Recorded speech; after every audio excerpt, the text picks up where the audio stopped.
Bonjour les enfants, on se retrouve pour une nouvelle histoire. Bonjour Samuel, Pablo, Julie, bonjour tous les petits copains et bonjour à ceux qui nous rejoignent aujourd'hui, à savoir Nathan, Léo, Théo, Léa, Jules, Rose, Marion, Alexandre, Augustin, Luciano, Giulia, Éléonore, Léa, Cyril et Lola.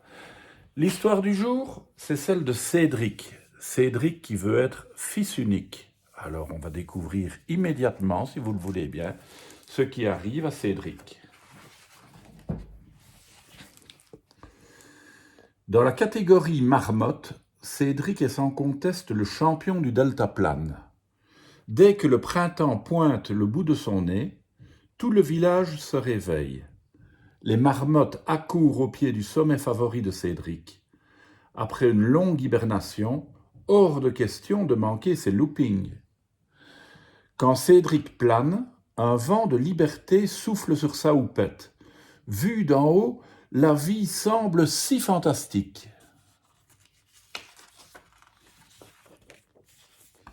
Car dès qu'il atterrit, Cédric doit affronter un réel souci. Un vrai cauchemar. En un mot, une calamité.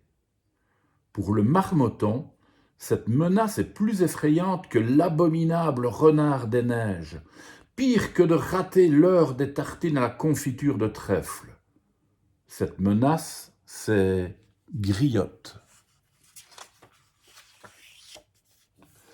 À peine le pied à terre, Cédric est sur ses gardes. Griotte peut débarquer d'un moment à l'autre. Une fois qu'elle est là, impossible de s'en débarrasser. Même sa horde d'admiratrices est plus facile à semer. Le comble dans tout ceci est que Griotte, c'est sa sœur.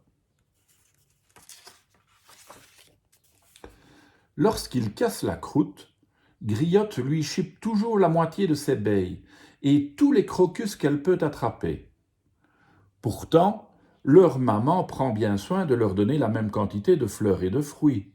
Mais Griotte est vraiment sans gêne. Elle lui pique même ses chips de bulbe. Cédric s'exclame alors. « Ah, si seulement j'étais fils unique !» Lorsqu'ils se rendent près du torrent d'eau fraîche, Cédric et ses amis s'amusent à compter les truites qui passent. Une, deux, plaf! Impossible de compter. Griotte fait des ricochets pour attirer l'attention de son frère. Cédric s'écrie encore « Ah, si seulement j'étais fils unique !» Et pour couronner le tout, lorsque leur maman les coiffe, Griotte réclame exactement la même houppette. À un épi près, on pourrait les prendre pour des jumeaux. Face au miroir, Cédric se met à rêver. « Ah, si seulement j'étais fils unique !» Alors, lorsqu'il n'en peut vraiment plus, Cédric part se réfugier dans sa grotte secrète. Il y retrouve le hamac qu'il a tressé avec des boutons d'or séchés. Une fois reposé, il se sent d'attaque. Il court escalader sa montagne pour prendre vraiment l'air, en deltaplane. Mais aujourd'hui, alors qu'il amorce un looping, Cédric entend de tout petits couinements. « Cédric, surprise !» dit la petite voix en se rapprochant. Griotte est là, juste en dessous de lui. Confortablement assise dans un télésiège, elle l'a suivi jusque dans les airs.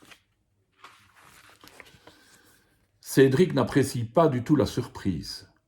Il atterrit immédiatement à l'oreille de la forêt. Bien sûr, Griotte ne tarde pas à le rejoindre. Il attrape alors le doudou de sa sœur et le jette sur la cime d'un arbre. Lorsqu'elle arrive enfin à le récupérer, Griotte est vraiment très fâchée. C'est décidé. Elle ne veut plus dormir dans la même chambre que lui. Cédric est enfin libre. Le soir même, Cédric refait la décoration de sa chambre. Oust, les peintures idiotes de bouquets de myrtilles. Bon débarras, les poupons marmotons. Sa nouvelle décoration est magnifique. C'est donc ça, être fils unique. La belle vie, se dit-il en s'installant comme un pacha. Au bout de quelques heures pourtant, Cédric s'ennuie. Griotte n'est pas là, mais elle trouve encore le moyen d'occuper son esprit. Sans sa sœur pour l'enquiquiner, ses journées paraissent si vides. Et d'abord, où peut-elle bien se cacher, s'étonne-t-il en se rongeant les griffes. Le lendemain, toujours pas de Griotte en vue. Tant mieux. Cédric va pouvoir vivre une journée de rêve.